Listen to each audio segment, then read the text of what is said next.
Guys, my name is Ella and I'm going to show you how to explore the lower interiors, both lingual and facial, on surfaces towards you and away from you. So first thing we're going to do is we're going to find our modified pen grasp. So in order to find that, we're going to be taking our instrument. We're going to make sure that we utilize these three fingers, so our thumb, our pointer finger, and our middle finger. And what we're going to do is we're going to take the handle of the instrument and we're going to place our thumb and our index finger across from each other on the handle, making sure not to overlap, to leave a little space. And then on the functional shank of the instrument, we are going to place our middle finger. And then we also want to make sure that it's like the side of our middle finger, not like the whole middle finger. And then for our thumb and our pointers, we want to make sure it's the pads.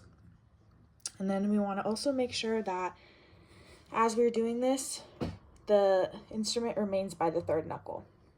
But in this case, since we're doing anterior, we're going to be more closer to the second knuckle.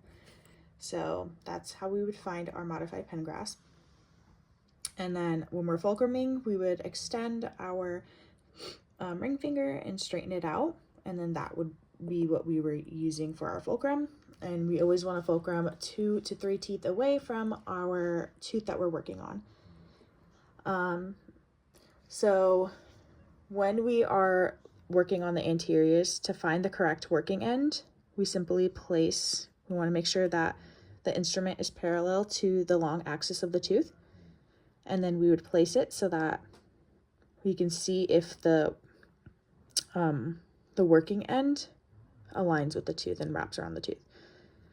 So in this case, that does not look like it is the correct working end because it is pointing outwards. I don't know if you guys can see that. It's pointing away from the tooth. So if we were to go around the tooth, we would poke into the gums. So I'm just gonna go ahead and switch. Find our modified pen grasp, and as you can see, this one's better because it like curves and goes around the tooth.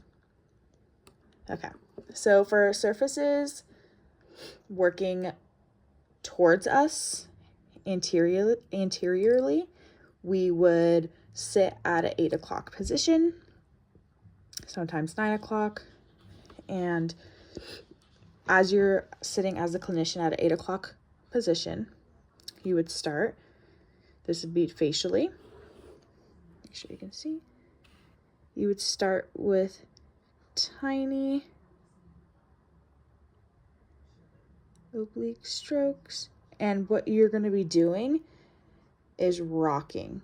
So you're going to be using your wrist, and then when you're fulcruming, as you're pivoting, you're going to want to pivot with your ring finger, and then as you go, start to roll. So you're going to use your index and your thumb to roll. And then once you get into that interproximal area, give it a good 1 to 2 more times to make sure you get everything.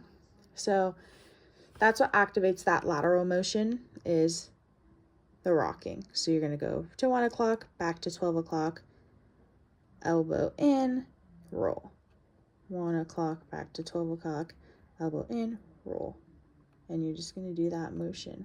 So your elbow starts out, and then as you go in, more mesially, your elbow starts to come in. So that's how you would work on a surface towards you on the facial aspect. You want the strokes to be small,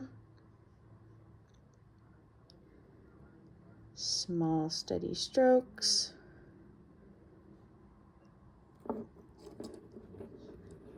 And the motion would be an oblique, and then once you get into the interproximal areas, that turns into a vertical stroke.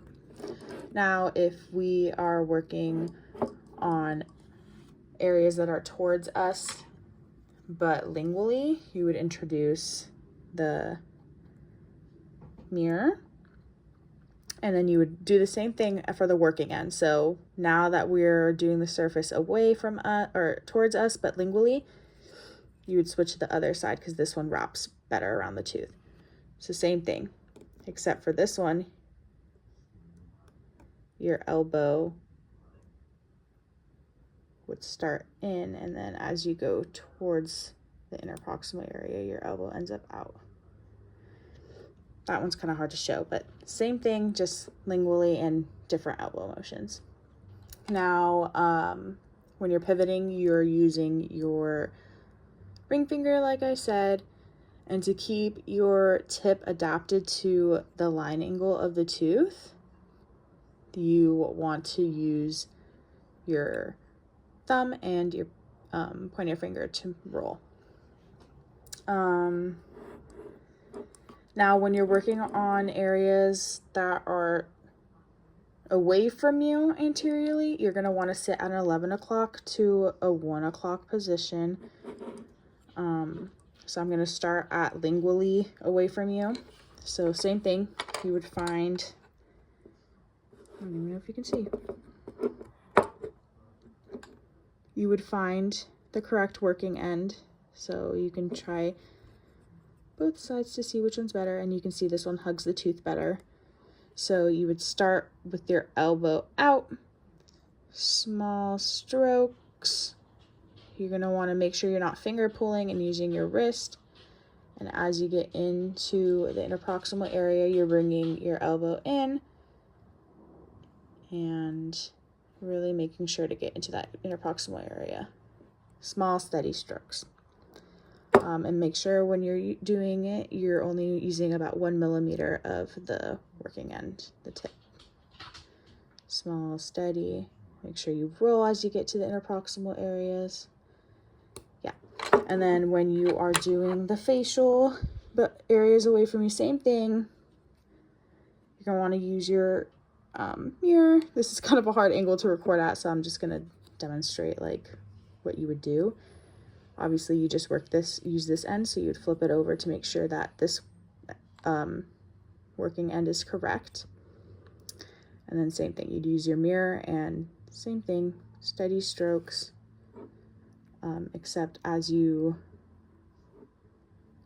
start for this one, you would